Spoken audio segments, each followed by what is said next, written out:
All right. It's just about 101. And let me welcome everybody to how you prove quality, and as it pertains to hospice care. And I will say this, as you know, we're technically probably a minute early. This was a rough one to get ready for. Alex, our main engineer, had jury duty. We got Bernie here to substitute. Bernie's sicker than a dog. He'll go right home after this, but he sucked it up and showed up. And so much of life is about showing up. And so much good happens, or is because people are coming to work that don't feel very good. Most of my life, I've not felt very good. But you're amazed at how much you can do. So is it time? Is it 12:01? Okay, let's go ahead and start right on time. Just like you start all your IDTs with the 3 questions, and you start at an odd time, and typical MVI stuff, which is all about quality. And with this said, at this time in my life, this is after Helene, the big coast fires, having my lungs burn up in the fires. At this time in my life, the only things that matter much, at least to me, are quality and meaning. And because everything else, all other accomplishments in life, whether it be in music, whether it be in hospice or whatever, it's just more. But sharing goodness, hopefully some glint of intelligence about how to go about things, but quality ultimately. And what is the meaning behind what we're doing? And hospice has so much meaning. So the best and most sound strategy is in uncertain times, especially with all the unknowns now, especially in hospice land, is to what? Is to run a high quality, highly profitable business or organization. That is, we make money, we don't spend more than we take in, and we're doing quality. We're doing perfect phones. We're doing perfect phones. We're consumed with the detail and being meticulous about what we do. And that intention right there will free people from all this OIG that's happening, because we're going to be talking about that to a great extent in this, the OIG. So there's your strategy in hospice. And then for this year, again, become a 5-star. All of us have a chance to become 5-star. Why aren't we? Okay, last week I worked with 2 of our clients, both 5-star. One of them, they flew in. We had a meeting at the Japanese house. What were they? 5-star, but they want more. We've got this other organization that came like 5-star, all through being meticulous about how they do their visits, how they answer the phones, very basic things, but 5-star. So if you're a 3-star, you should feel bad. Because here you have the opportunity to go from 5-star in a relatively short period of time. Bernie's shaking his head, yeah, because he's involved with some of these, right? So you want to become a 5-star. You want to be able to go thousands of visits or interactions without a single screw-up, complaint, or documentation error. That's quality. So we get serious about quality. 6 Sigma, MVI, perfect visit, perfect phones. Quality comes also from the simplification of processes. If you find your processes are complicated, they're going to break. Of course, that does not lead to quality. We want to increase our volunteerism to 20 to 40% of all labor, where we've got all these hospices that scramble for the measly 5%, because guess what? Your volunteerism is linked to your quality. The higher your quality, these organizations that are 5-star or whatever, they don't have problems with getting volunteers, because the people in those communities can sniff out what's quality. Now, you may be saying, Andrew, we're doing quality. Well, your community may not know about it if you're still like a 3-star. And it's not all about your stars. We'll talk about that later. We want to have a tough certification process for all leaders and employees, just like we're doing right now. Like, I failed an entire class, and then I went back, and then I passed 60% of them. I will fail. I don't care if you've been working in hospice 20 years. If you can't do a perfect visit under stress conditions. But all I know is when I certified the last ones, I said, you are fit to serve my mom or dad at this point. And so taking ownership of the quality of our clinicians, but certifying them. And again, the established processes of how to do that. Anybody could do it. Okay, that's good enough. And then obviously managing your organization. So OIG question. And I get this, we have several hospices that are, quote, are kind of our test sites where we put things out, like a new comp system. We have the 4-day work week going in and things like that. Okay, so we test these things out and different things in the lab. But the agents come in, guns on their side, and obviously there's these certain states like Arizona, Ohio, what have you, that are being focused on right now. I mean, California, is that not in the news? Right, CBS, NBC, ABC, Fox, it's all over. 100 fraudulent hospices and all that. So we'll talk about that. But they come in, guns on their side, they ask questions to multiple people in the organization. This is important. And if there's any inconsistencies, then they say, okay, then we're going to bring in a team of auditors. And they'll start going through the numbers, your money, follow the money. And their questions, and you'll find a lot of these questions have a familiar ring to them, okay, or go in a similar direction. Like, how do you get patients? Describe your process for getting patients. Does anyone in leadership own other businesses? They're looking for related party deals. Are your marketers W-2 or 1099? They want to know how many, because listen, there's a lot of hospices, especially the bottom feeders in our movement. I mean, there's more marketers than there is clinical staff. Okay. 4, what other jobs does your medical director have? They're looking for associations, of course. Self-dealing. Does any of your contracted physicians or providers refer? Well, of course they do. Well, what's that arrangement looks like? Because most of us realize that hospices is very much a relationship grounded business.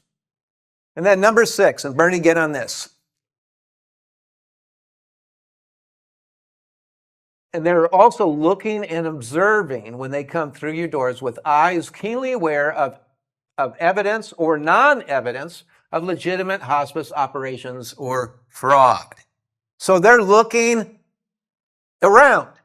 And I'll just say this, if you have your perfect visit structure, if you have labs right off of reception that are actually used, they're not just, hey, let's go to the basement. And this is how one of our hospices, they came in and they just took a look around and go, this is a quality organization. We'll see you. Whereas if you don't have that, it's like, what is this? So your images and the way what you surround yourself are powerful impression forming tool, especially when you're dealing with OIG and these agents. Okay, so the questions, again, these are similar, calm, casual, almost conversational. Again, these guys are not auditing charts. They are testing for consistency. That's the message I really want you to get across here. So they're probing for fraud patterns, that is kickbacks, self-referral structures, disguised compensation scheme. And again, they pull multiple team members aside, ask the same similar questions as we alluded to earlier. But note this, they're not looking for mistakes. All hospices have warts. They have places or shortcomings. They're not looking for that. So again, how do you get referrals? That was back to how do you get patients, right? Similar to that on the other slide. Do any of your referring providers work for you? Again, they're looking for those really tight relationships. And of course, you can have some of those, but you have to be able to justify them, and again, by legitimate means. Do the owners have other hospices? Okay, now this is where a lot of the fraud in California, you've got people that have basically farmed up a bunch of numbers. Hey, I'll refer mine to yours. My patients to your hospice this month, then you refer X amount back here, and here's the pattern. Do you own other healthcare entities? Okay, so you want to keep it, these circular systems they're looking at, and of course they exist. Even in normal relationships, again, you're going to have relationships with other entities. but are they on the up and up? Is it based on your quality, or is it due strictly to a financial arrangement? And that's the thing that I think we have to get clear on here. They're following the money. How do you compensate your marketers? Okay, so here, and I'll just say this, probably 80% of the hospices we work with, whether they're for-profit or not-for-profit, have illegal pay practices for their marketers. That is, we find all over the place, yeah, you're not supposed to go like a 1-for-1. Hey, you got $100 for every head you bring in, whatever. That they don't want to see a bunch of that. You're going to have some other methodologies, and we've talked about that in the 21 proven ways to grow a hospice over 1,000. But you have to have some kind of formula in your head, and I'll just say this: whatever you have in writing, you better be following it, but make sure it's legal. And then, how does anyone in leadership own other businesses? Again, they're the same pattern. We're getting the feel. Is there a lot of self-dealing here and all that? So they're identifying, basically, if you want to sum up those questions, pay for referral schemes, nursing homes, physician practices, ownership structures designed to funnel patients, basically limiting their choice. And again, and through quality is how you break these unholy alliances between these folks that say have a contract for a, quote, preferred provider, and your job is to embarrass them with your quality and say, why in the world would you want your mom and dad served by a second string? And referral source, or whoever did the unholy referral, says, I can't believe you gave us X hospice when we could have had this hospice, and they will never forget whoever made that referral. And again, we're going to talk about this later to a greater extent. Okay, networks of hospices flipping patients. Okay, hey, I'm going to give you, hey, hospice, Nancy's over here. Hospice Nancy, here's 10 of my patients. You flip me over some of yours. There can be all kinds of things like that going on where we can bill for these folks for a period of time. Then we can close down this hospice provider number, after we use it up, so to speak. Financial relationships disguised as partnerships. Again, these are all over the place. And even straight out farming Medicare numbers, where the people just go into business and they just apply for a whole, especially like California, it's just crazy Wild West, and people just scooped up all kinds of numbers. Hey, here's one for $1 million, you got one ready to go here. And anyway, it's a business within itself. And sometimes, obviously, buying provider numbers is legitimate business, but there are folks that are flat out doing it for fraud purposes. So that's cutting really to the core of some of the OIG. It's not startling that this would be going this direction, but again, follow the money. And if you're doing all the major things and you've got some warts in your organization, you really don't have anything really to worry about. They're not chasing small violations, but they are shutting off or freezing the payments as soon as, there's some of these inconsistencies, boom.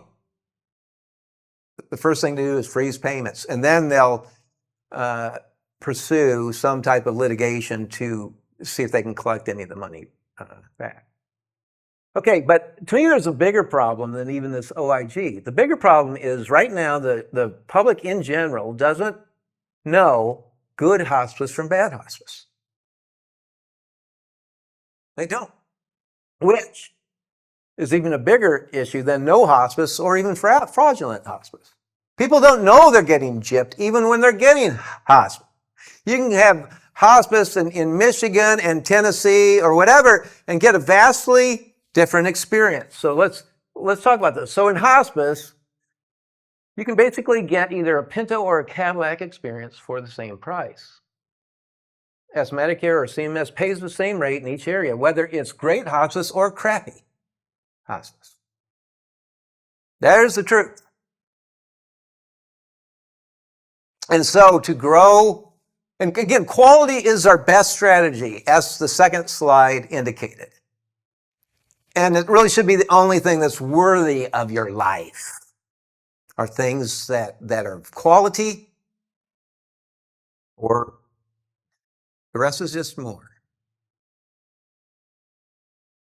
And unfortunately, many hospices have gotten skinny, marginalizing bereavement services. They've cut that back to where, it's just kind of a second string thing, and volunteer programs led by some of the least competent people often. Not always.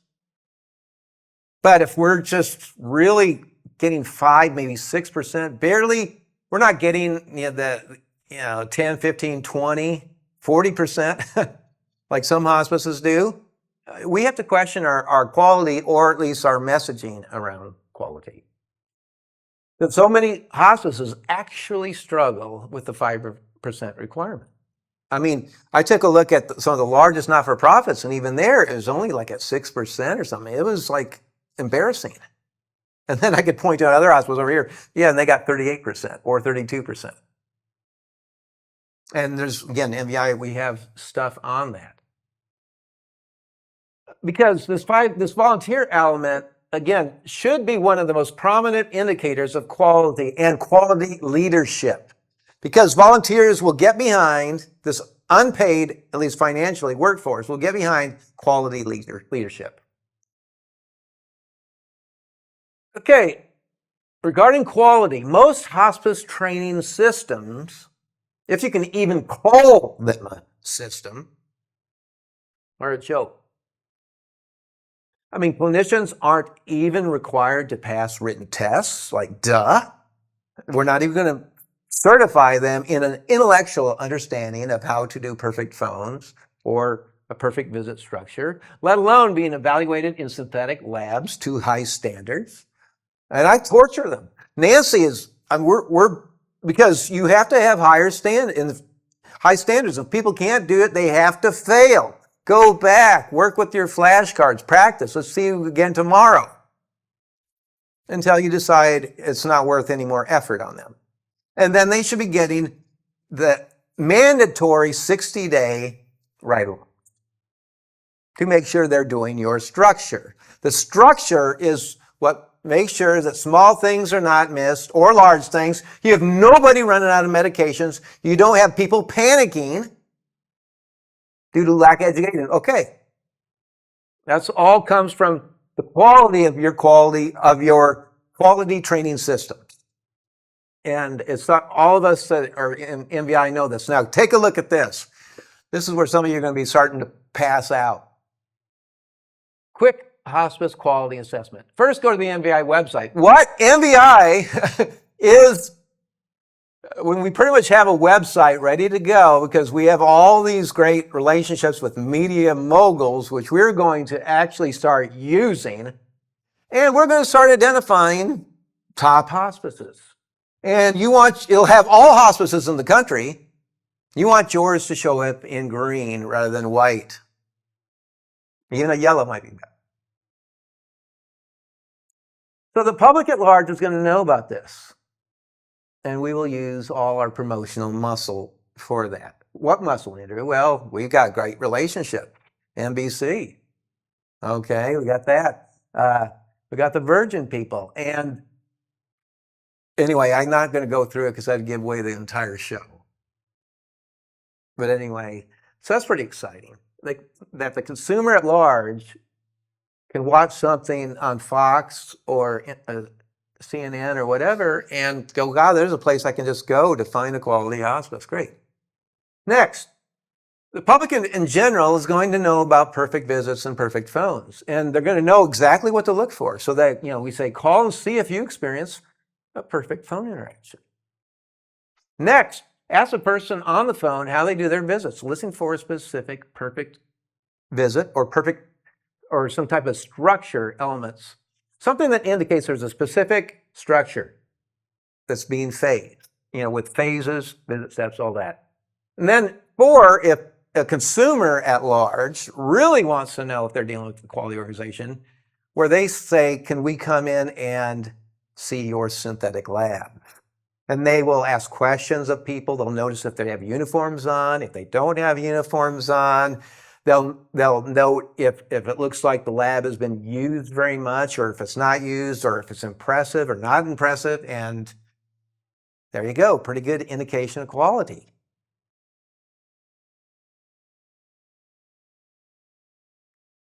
And here's just some of the elements. I don't want to give the whole show away, but basically they can just put in whatever. And this isn't a big MVI sales play, but I'm just telling you what's going to happen. They can put in a zip code or whatever. It'll bring it up. It'll show how many people have been sampled in that organization that passed the perfect visit on a vetting type process.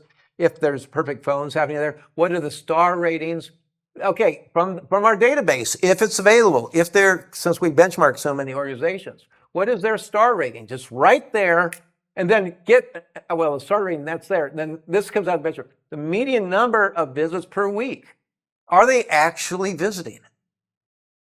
That would clean up this whole California hospice fraud thing.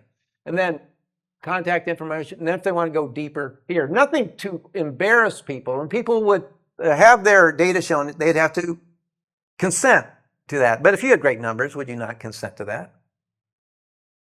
And what else is on here? What is hospice? What's the perfect visit? What's perfect phone? Those are explained. A transfer form. So if I'm unhappy, I can download a generic form, fill it out, and I can legally transfer to any hospice on this list, defeating the unholy relationships, alliances, partnerships, whatever you want to call them, because the consumer can demand whatever hospice they want, unless they have a Medicare Advantage plan. Then sometimes your options are limited. And you can even pre-select a hospice. Okay. Those that are awake here just fell over. Anyway, but just something, even checklists they can get, that basically, if I go to the website, I'm looking for this. If I'm vetting a hospice for mom in this tired state or whatever, how did they answer the phone? Was it an automated system? Not so good, whatever. Thank you for calling, what not to do. And you have to restate your story when you're transferred. You have to restate your story again, perfect phones. And then the perfect phone or visits, how do you do the perfect visit? And you can kind of tell if someone's making it up. But this is the consumer at large. And I'll just say this is something that any hospice can do. We're actually making materials. Like I'm the CFO of a hospice right now. Okay, we were at 150, we're at 250 now. We're going to be at 400 probably in a year. We're in the 92nd percentile regarding financial, performances and all that, because we keep our indirects around 30. But we're doing it purely going against big boys with quality, a quality model, but educating the public about that. And this is actually part of how it's done. So I'm actually giving you a playbook of what to prepare for to prove you're a quality organization. So if you have an OIG or other scrutiny, and you're doing these things and you have perfect documentation and all that, of course you're going to be okay. Of course you're going to be okay.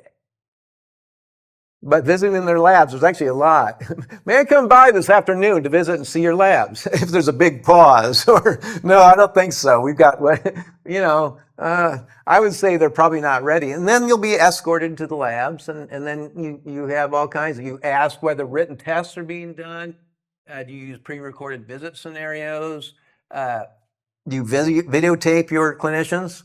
Whoa, they're serious about quality. Now, marketers that may be watching this because your CEO forced you to watch this serious crossbreeding accident between a Sasquatch and a CPA. Okay, marketers we've got to get past, again, we're the oldest, largest, not-for-profit, we care more, we love more, we've got more stuff, all that. We've got to learn, number one, about quality. Then we have to learn how to sell quality. What's this mean? We need to create a selling system. Just like you have a training system that makes sure that everybody is certified to your high standards, your high ideals of what hospice is, but a selling system that sells what? Certainty. That is what people are buying when they're buying hospice. They're buying predictability. They're buying a certain outcome for mom or dad. Okay? This means that the marketer has to have a deep understanding of quality and exactly how this Six Sigma quality is created. And really, when you get down to it, MVI does Six Sigma stuff. I mean, when we were involved with winning that Baldridge for our area, again, the only hospice ever to win one of the highest awards of quality on the planet. Only. No one else. Well, we had a lot of that, and that's where I learned a lot of it. And some of our stuff already was kind of doing it, because it's not like this is a secret formula or anything like that. But then we learned a lot too. So how is quality created? Well, marketer, you better be able to just rattle off what are the steps of standardization. You know those things? CEO, right now, if you ask your marketer what are the steps of standardization, well, heck, you might not even know, right? Because it's not like they teach us every place. So what are the steps of standardization? What are the requirements of standardization? How do you design a position state of self-control to achieve world-class quality? Because you can't do it unless you've designed the position state of self-regulation, where everybody owns their life and their work. And of course you have perfect documentation, perfect visits, with very few screw-ups, where you can go thousands of visits or interactions without a single screw-up. Again, what's the record? It's still where it was a while past, 5,553 visits, beating the prior record of 4,222. Well, we have hospices right now go 5, 6, 7, 1,000 visits between screw-ups or a single complaint. That's quality. And here's the point, marketing. In a hospice world that lacks standardization and where so many hospices, quote, look the same, and quite frankly, most hospices have quite low standards, do you think it's difficult to distinguish your hospice from others? It's way easier than we think. It just takes the courage, the guts, the vision of what quality looks like, and you go for it. Yes, you put work into it. I'm not going to say it's easy, but it's way easier once you get it going, because it's crickets at the office, because you don't have screw-ups. You're not having to spend all this energy fixing things or becoming stronger in the broken places and all that stuff, because you did the job right the first time. But it takes some intelligence and a system thinking. So this is for the marketers. So product knowledge. How do you certify all of your clinicians? In the visits, in phones, what do you do? How does it relate to System 7? Tell us about your 6-phase perfect visit. The 3 things that you do for a service failure. The 3 things you do for a caregiver that's reluctant to participate in the care. The 3 things you do to rocket your cat. You know these things. And we put them out every week, and people can call us at whatever. We have no limit. We'll help out. We got Magic. We got Nancy, Kent. And folks that can really help people go fast. But product knowledge, marketer, do you know this stuff? And so basically this radically changes how you sell, but you're selling quality and goodness and intelligence, all these things. Okay. So directional correctness, we talked about this. I just show this just because if we're going in the right direction for an organization, as a leader, that's a good thing to know. The other need for standardization systems, check. Yes, we have a training system. Yes, we have a selling system that sells quality. Cross that off. Compensation. You're never going to get to world class unless you have the right compensation system in. And we're going to talk about a couple of those just briefly. Why? Because we live in a world of incentives and disincentives. And if we're just doing hourly or salary, you're never going to get there. I'm not going to say that you can't get great. I mean, get really some stunning numbers. You probably will never go to the very top of what hospice can be. Frequent measurement, benchmarking, of course, comparing ourselves with the external world so that we are true and legitimate professionals in our field, that we have accountability, which is usually done through the compensation system rather than lording over people. How's that working out for folks? And then the development of leadership, because we always need high caliber and quality leaders. So to get our quality up, we've got to get more into thinking in terms of system solutions rather than people solutions. Rather than looking at, we're going to hire so-and-so, boy, it's going to make our lives better. It's going to solve all our problems or some of our problems. Though there's some truth to some of that, most of our success is going to come down to just flat out system solutions. Because most people want to do a great job, but what they're failed by their organizations to provide these success structures or systems. In fact, our results in our hospice organization are structurally dictated by the processes and systems that we have in place. So if we design things that work, we get great results. If we design crappily, we get crappily. We get crappy. Okay. So really the key is to hire or create people who get standardization and think in terms of systems or the system solutions. So it's almost a 50-50, half people, half the system. Okay. And I'm not going to go through all these. I put them in there. This illustrates that most frustrations that we have in hospice, expecting people, for example, are expecting our managers to hold people accountable. Well, people don't do that.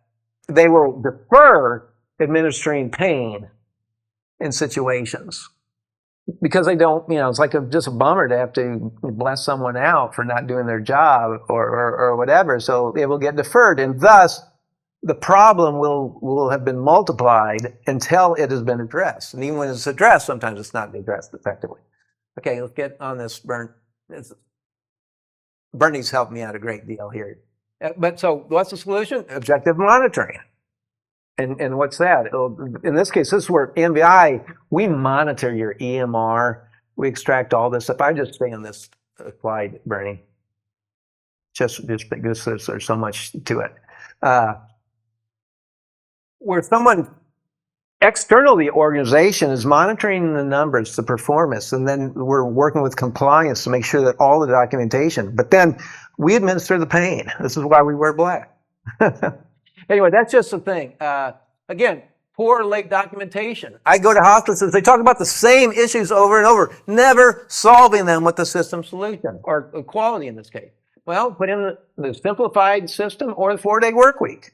4-day work week is a new one. I'll talk about that. Not 5-star. Okay, get serious about your perfect visit, because then your response rate will go up hundreds of %. And they will say they'll be top scores. And again, just look at those 2 hospices here, last week. I mean, they rocketed them in short periods of time, and this happens, but there's a process. It just doesn't happen, and it doesn't happen by saying, hey, everybody, do better. Rah, razzle-dazzle. No, it's substance. Okay, trouble finding clinicians. Okay, we're having trouble finding clinicians. Increase your standard, your quality. High-quality people will be attracted to that. Put in a great pay system. Pay people well. Manage well so that you have money to pay. Put in the 4-day work week. Hey, clinician, you got young kiddos. You like to have eternal 3-day weekends? Okay, here's what you have to do to earn the privilege of doing that. All your documentation needs to be in, basically all your standards satisfied, then you earn the right to have the 4-day.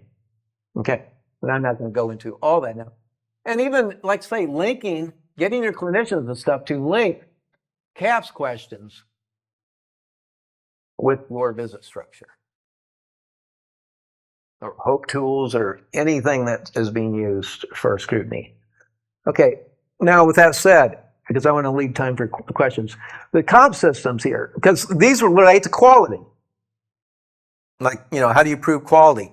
Okay, marketers got to be talking the language, right? Explaining why we make quality and how it's created. By the way, I missed a slide. I think it's from where does quality come from? And where does quality come from? It comes from the leadership. It comes from you and I, from our hearts. And if we have a vision of what quality is, and our willingness to hold people accountable and not tolerate anything that deviates from that's what creates quality.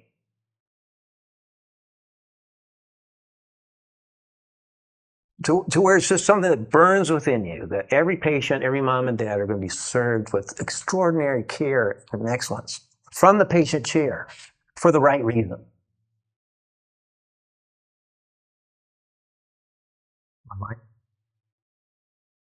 Put it back. Okay. Anyway, we'll see this. Okay. Well, let's quickly talk about this. Like the simple compensation system, for example, you can cure a lot of woes, quality woes, in a hospice just by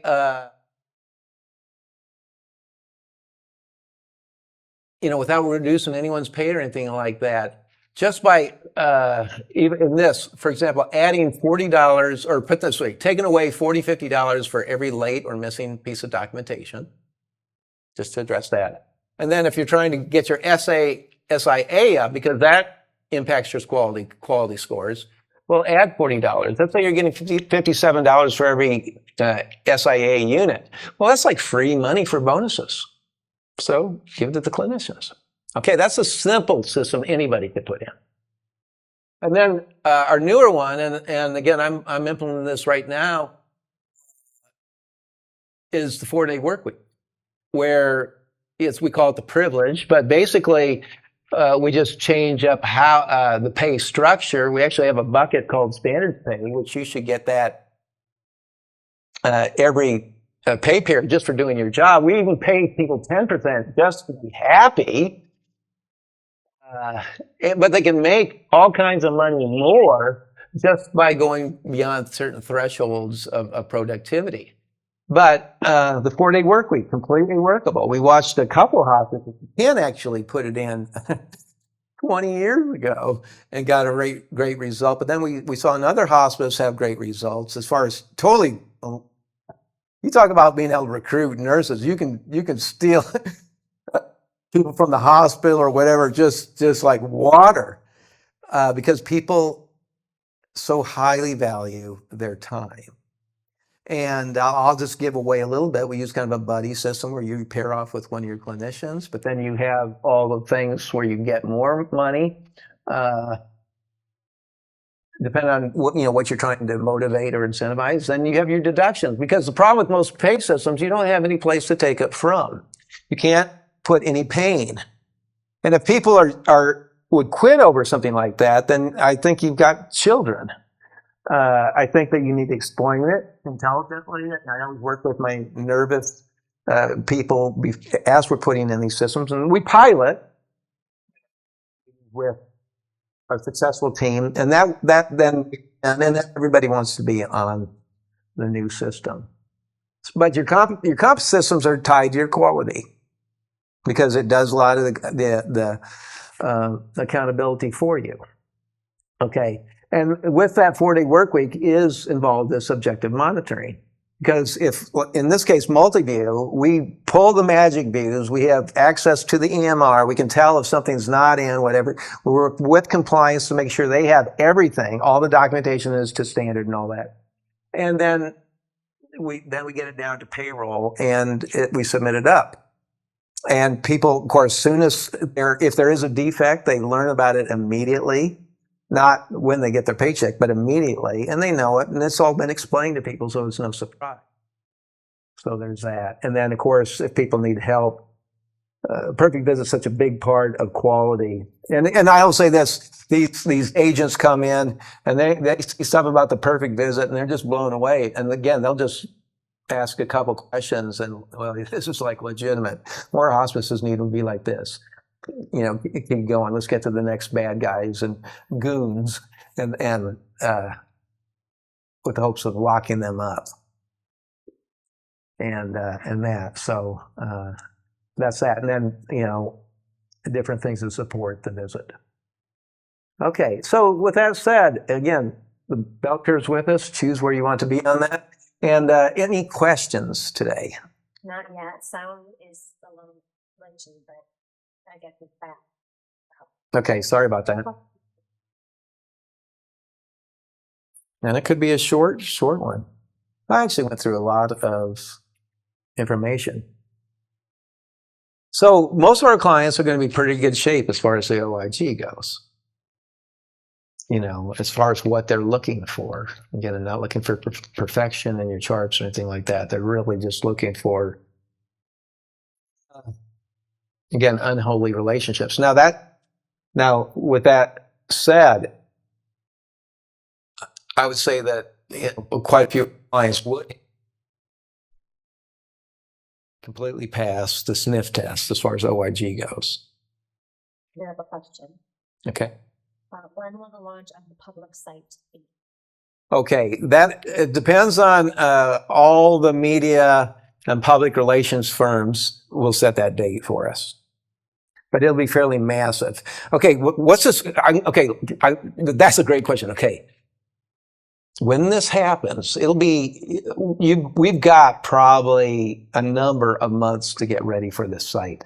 Okay, but when this happens and it's on the Today Show or, you know, whatever places they want to start talking about the perfect visit, particularly, because that's what people are interested in. Okay, so what I'm saying is you got some time to prepare, but there'll be some rather large, some of the very best. I mean, you wouldn't even believe some of the people that are kind of involved with this. So it's going to be a number of months. Okay, this is what it's going to get at. Okay, so the transfer forms are there. Everyone's going to know about transfer forms in the United States, probably, that's interested in hospice. So they get the news, whatever. And then they'll go on this, and even if they're with a hospice, I'm with one with either no data or whatever, I can just download this form, fill it out, and I'm effectively transferred, you know, within 24 hours. So this means you could pick up, especially after an area in your locality, you could pick up tons of patients. I mean, 25 patients. So then it's going to be a whole other set of issues.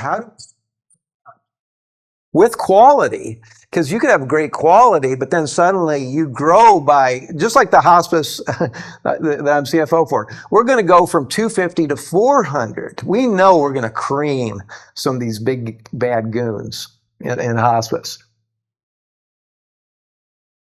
But we've got a comp system that's one of the reasons that, you know, the 4 days going in and what have you, because we need lots of clinicians and we need high quality people to do that. So that's kind of where you have an operational aspect of quality as well. So again, that's not a great specific but you probably got 3-4 months, maybe. Is it okay to share the slides? Yes. Really hot slides. I will say that, in that there's some real granular detail stuff. But the thing is, when you're looking at quality, just if you put yourself in the patient chair making a decision for your mom and dad, late at night, after work, you're tired out, I mean, you just want an easy place to identify good hospice and bad hospice. And you don't want to get that thing, oh my God. Again, for the same amount of money, I could have got great, and I ended up with this.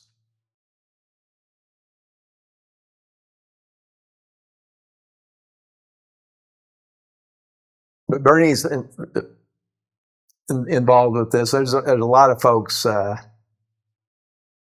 obviously here, but then we've got all these outside parties that drive me crazy. All these media people, but they all think they know hospice. Yeah. And that's really what has driven a lot of this, because some of these media people have experienced hospice, and now they realize they did not get a great hospice experience in New York or wherever or here. And they got a crappy thing when they could have had this if they would have had a legitimate, quality-minded hospice. But those slides, especially the little things in the boxes on what to look for in a hospice, those are the things you want to look at. Ryan has a question. Can you explain a little more on how the 4-day work week is being structured? 4-day work week is like, I have not been, it's so hot because everyone loves the idea of having like the 3-day weekends, and people are normally going to take Monday or Friday off. Okay, here's some of the keys. There's a buddy system that's established, which establishes a relationship between two people of the same discipline. Basically, on those days where you're going to take Friday off, your buddy will technically help you. But you want to, of course, be a good buddy and have all your patients taken care of. But what we know from watching people that have done this so far is that people get way more efficient. And in order to even get the 4-day work week, all their documentation has to be 100% of standards. You can't have any complaints. It's just got to be just all the basics of goodness. Now, the problem with most organizations is that someone's going to have to be a very negatively viewed people when you take away the 4-day work week. And people don't even like this team that I've got in the pilot right now.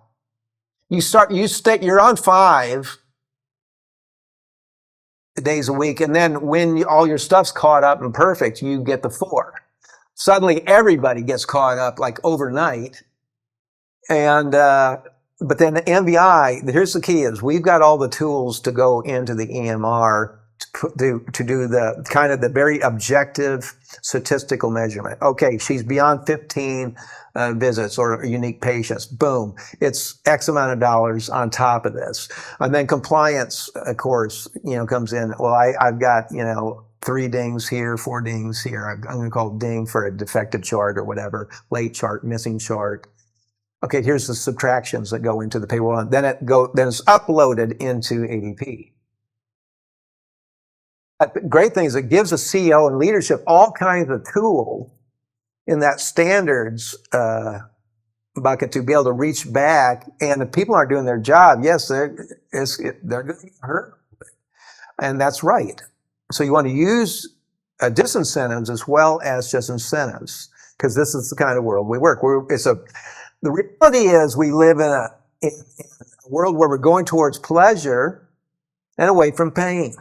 And that's the way it works. But a lot of people don't like the pain part, but that is as effective as the carrot part.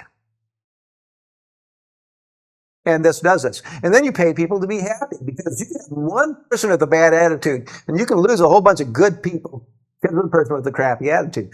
Well, in this system, if you've got a beef with someone, you objective monitoring, MVI in black, and say, so-and-so, his attitude sucks. And if we get 2 of those, bam, 10%'s gone.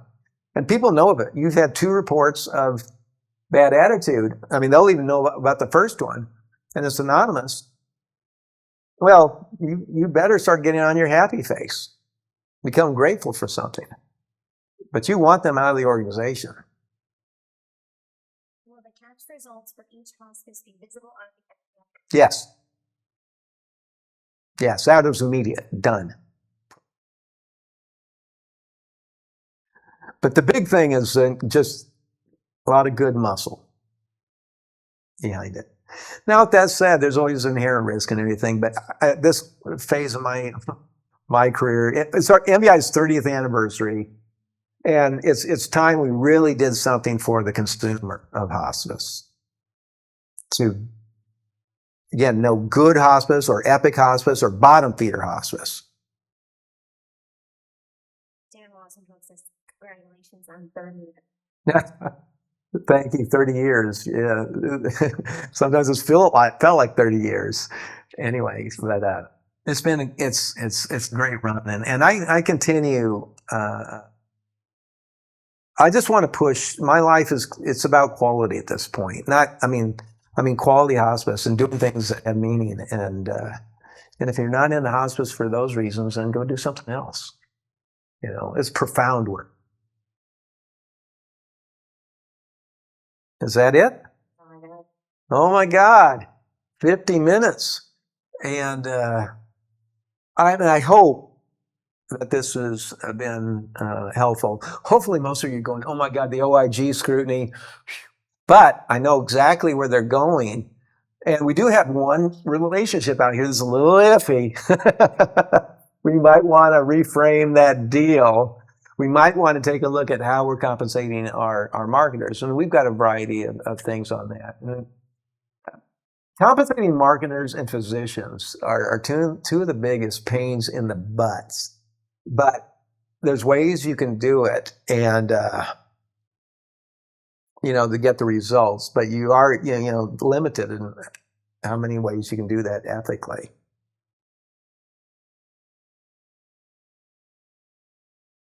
Okay. Well, with that said, thank you very much. And Bernie, thank you for coming in sick, learning tech to pull this off, Nancy, together. Just a great magic implement, and that's it. So thank you very much, everybody, and just have the best day of your life.